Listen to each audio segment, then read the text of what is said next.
Hi guys, Dave Griffiths here from runlikeadrain.com. I thought I'd do a quick blog update, so rather than write it all out, which takes me ages, I just figured I'd talk into the microphone and see how that goes. So this week, up at Resorts World, they've got a GPS main event. It's actually starting today while I'm actually recording this. In fact, right now while I'm sat here talking to you, it's actually running. The Wednesday night game is going.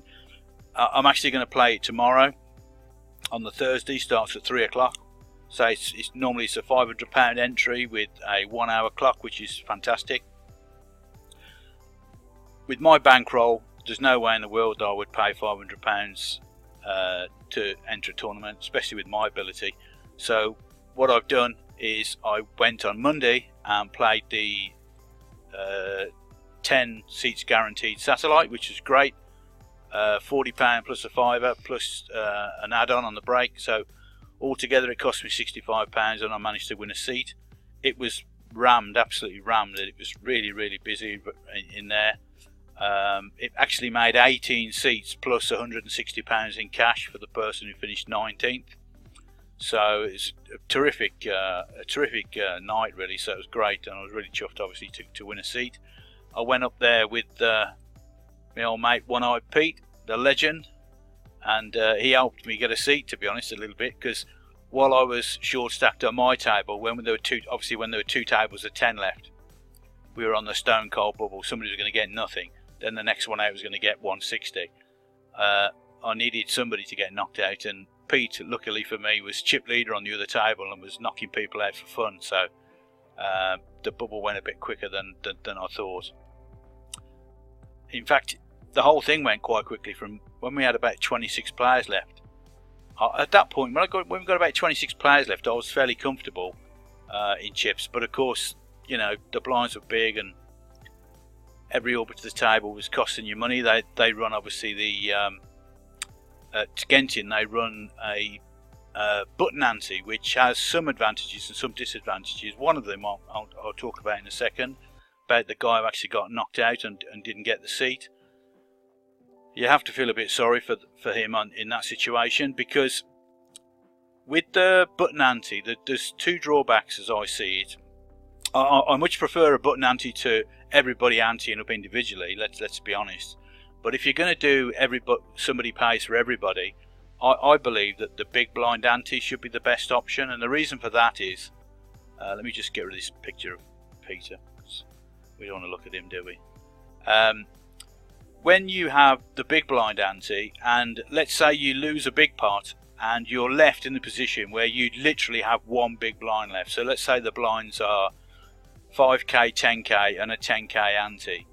If it's a big blind ante and you just have the 10k left, when it comes to you and it's your turn to be the big blind, you put the big blind in first, and then you can't put the ante in because you haven't got one.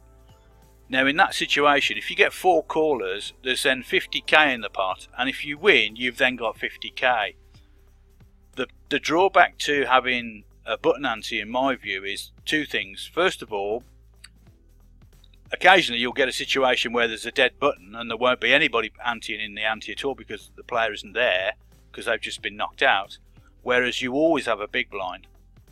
And secondly, in the situation of the satellite, the guy who lost the pot, obviously just the previous hand, he was left literally with one big blind, I believe. And I'm not 100% sure about this because I wasn't on the table, but I believe he had one big blind left. Now at that point, he's then the button, so they take the ante off him, and that's him all in for the ante. But if 10 people call and he wins the pot, he doesn't win 10 big blinds. He just literally gets the ante back. That's all he gets. So I think that's a bit harsh. I'm not sure if I explained that correctly, or maybe I've explained it in a way that I wanted to get over to you, but I don't think it's fair that if you win a pot, all you get is your ante back, whereas if you do it the other way, where it's the big blind ante and you just have one ante left, or literally one big blind left, and you get 4 or 5 callers, you can win 4 or 5 big blinds back. But you can't do that with the button ante. If you're all in for the button ante, all you win back is your ante, and I just think that's a bit harsh really. But anyway, unlucky for the guy, he got knocked out. I was quite happy with the way I played the satellite actually.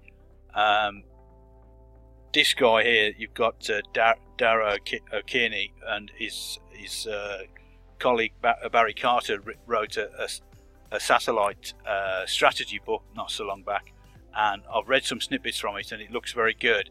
But if those two guys had been watching some of the play on the table when I was playing the other night, they'd have just been horrified. So some of the times people were shoving all in was just absolutely crazy when there was just no need to. I mean, on my table, towards when the button was literally going to go, when the bubble was literally going to go, there was a guy down the end who'd literally got one big blind. I mean, just literally one big blind. That's all he got. So when the button moved round the table, so he's literally going to be all in for a big blind. That's it. And on the other table, there was the guy who eventually went out, who just had like one or two big blinds at that point, and somebody else who'd literally just gone past the button and the blinds, so he just paid his dues, but he was literally got one big blind left. So at that point, you've literally got three people with one or two big blinds. I was on the table with about three big blinds, so there was all those people with so few chips left that, you know, one of them's got to go. I mean, you shouldn't be shoving all in then. And this somebody on the table would look down, saw ace king, and decided to shove all in for about 8 big blinds into the guy who was the chip leader on the table. He was actually in the big blind. The chip leader, he could easily have called him, and as it happened, he did call him, but they both had the same hand, so they ended up chopping it. But you just, as I say, we all play our own way, and you know, it's his money.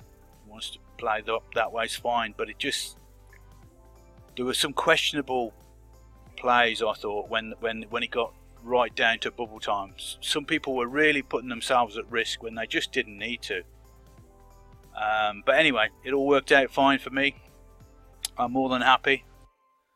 As I say, it starts this evening, Wednesday, with a 40-minute clock, because obviously it starts in the evening at 7 o'clock. But I'm going to play tomorrow because I like to play the 1 hour clock. I think if you're going to play a big tournament like that, at least you might as well get the full experience. And for me, being an old nit as I am, I'm quite happy to sit there and play 1 hour levels and just play as tight as I possibly can, quite frankly. So I'm looking forward to it. I've never actually cashed in one of these main event ones before. I've cashed in one of their mini GPSs before, so I'm looking forward to this. Hopefully I'll do well, but you can bet your life if I do run deep, I'll probably do a blog update about it. So thanks for listening, guys. I'll catch you next time. Don't forget to check out my blog. It's called runlikeadrain.com, and I'll speak to you soon. Thanks very much.